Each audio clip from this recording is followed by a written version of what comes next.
अटेली तहसील के युवाओं के लिए अच्छी खबर। रेड क्रॉस की सेवाओं के लिए अब नहीं जाना पड़ेगा नारनौल, अब अटेली में ही किए जाएंगे रेड क्रॉस संबंधित कार्य।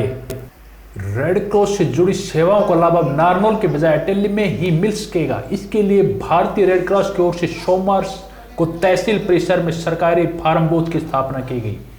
इस फार्म बूथ का उद्घाटन करते हुए तहसीलदार राजेश कुमार ने कहा कि रेड क्रॉस द्वारा अटेली में सरकारी फार्म बूथ की स्थापना से क्षेत्र के लोगों को नारनौल की आवाजाही से छुटकारा मिलेगा, जिससे समय और धन की बचत भी होगी। उन्होंने बताया कि हाल ही में अटेली तहसील परिसर में पंजीकरण केंद्र की स्थापना हुई है, जिसका संचालन मुकेश शर्मा लिपिक द्वारा किया जा रहा है।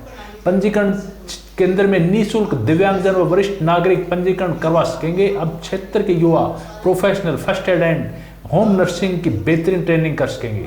सरकार का उद्देश्य है कि आमजन को उनके घर द्वार पर ही सरकार की योजनाओं का लाभ मिल पाए। इसी कारण खंड स्तर पर रेड क्रॉस सोसाइटी की ओर से पंजीकरण केंद्र व फार्म बूथ स्थापित किए गए हैं। अटेली क्षेत्र के दिव्यांगजन अब अटेली में ही अपना पंजीकरण करवा सकेंगे और रेड क्रॉस की ओर से आवश्यक उपकरण प्राप्त कर सकते हैं। इसमें क्या क्या सुविधा है? आज सेक्रेटरी साहब द्वारा सचिव रेड क्रॉस द्वारा तहसील कॉम्प्लेक्स में जो एक बूथ का स्थापना की गई है, इसके तहत सभी प्रकार के फार्म उपलब्ध होंगे। और जैसे कि आज सेक्रेटरी साहब ने अपने यहाँ पर एक फर्स्ट एड कैंप का भी शुरुआत की है। पहले अटेली तहसील के बच्चों को फर्स्ट एड करने के लिए नारनौल जाना पड़ता था, लेकिन इनके प्रयासों से बड़े सराहनीय प्रयास हैं। लोगों को सुविधा को ध्यान में रखते हुए इन पर तहसील कॉम्प्लेक्स में अपने BDO ऑफिस के हाल में उन्होंने फर्स्ट एड की सुविधा उपलब्ध की है। इसमें सब प्रकार के फार्म मिलेंगे, रेट पे मिलेंगे, और ताकि कोई ज़्यादा पैसे ना ले सके। और दिव्यांग को भी शिक्षा में जैसे बताया कि किसी को इक्विपमेंट की जरूरत है, ट्राईसाइकिल की जरूरत है, या कोई हियरिंग एड की जरूरत है, या किसी प्रकार की सुविधा है वो तहसील स्तर पर उपलब्ध कराएगी।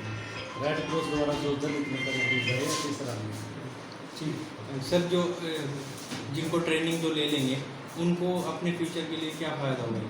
जो फर्स्ट एड की ट्रेनिंग बच्चे प्राप्त करेंगे, फर्स्ट एड की ट्रेनिंग तो वैसे तो हर एक आदमी को ले लेनी चाहिए, जिससे कि मैं खुद भी ट्रेनिंग करता हूँ, आप ट्रेनिंग करते हैं। फर्स्ट एड यदि है कोई दुर्घटनाग्रस्त कोई आदमी मिलता है या अपने साथ हो जाती है तो कम से कम फर्स्ट एड हम अपने को चाहिए। सेकेंड थिंग यदि फर्स्ट एड के बाद उनको कंडक्टरी लाइसेंस जारी हो जाता है, जिससे रोजगार में भी काफ़ी सहायता मिलती है। विभिन्न प्रकार के रोजगार हैं और हर एक आदमी फर्स्ट एड करने लगी चाहिए। स्तर पर, उपमंडल स्तर पर इस सुविधा को देंगे। तो यहाँ अब जो फार्म बूथ सेल है, ये पहले हम लोग बोली में देते थे, लेकिन अब हमारे एम्प्लॉई इसको चलाएंगे। हमारे एम्प्लॉई का चलाने का मकसद हमारा यही है कि एक तो कार्य में पारदर्शिता आएगी। 5 रुपये का फार्म है तो 5 में मिलेगा, आपको 5.25 में नहीं मिलेगा। 10 रुपये की फाइल है 10 रुपये में मिलेगी, क्योंकि इन सब चीज़ों का ऑडिट होता है। इसके अतिरिक्त किसी भी दिव्यांग व्यक्ति को किसी भी काम के लिए हमारे पास जाना पड़ता है नारनौल चल के, और एक जो सही आदमी है उसको भी गर्मी या सर्दी में जाने में तकलीफ होती है, दिव्यांग व्यक्ति को तो बहुत ज़्यादा तकलीफ होती है। तो ऐसा निर्णय लिया कि गांव स्तर पर ही हम लोग दिव्यांगजन का पंजीकरण करेंगे, और जब पंजीकरण हो जाएगा तो उसके बाद कैंप भी हम वहीं लगाएंगे। और संभव हुआ तो दिव्यांगजन को मोटराइज ट्राईसाइकिल है, व्हील चेयर है, कान की मशीन है, बैसाखी है, जबड़ा है, चश्मा है, जो भी सामान है वो हम लोग यहीं, जैसे हम बात कर रहे हैं अटेली में, तो अटेली में ही मिलेगा। इसके साथ साथ जो फर्स्ट एड होम नर्सिंग के जो युवा हैं, फर्स्ट एड होम नर्सिंग के जो युवा हैं उनको भी नारनौल जाना पड़ता था।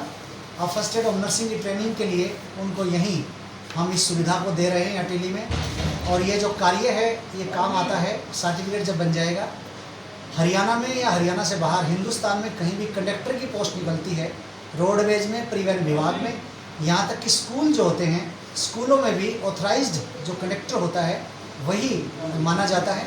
तो ये कहीं भी अप्लाई कर सकते हैं, फैक्ट्री में, कंपनी में जा सकते हैं। और जो BA पास युवा हैं वो लेक्चरर का कोर्स करके फर्स्ट एड के लेक्चरर भी बन सकते हैं और कहीं भी हिंदुस्तान में जाके ट्रेनिंग दे सकते हैं।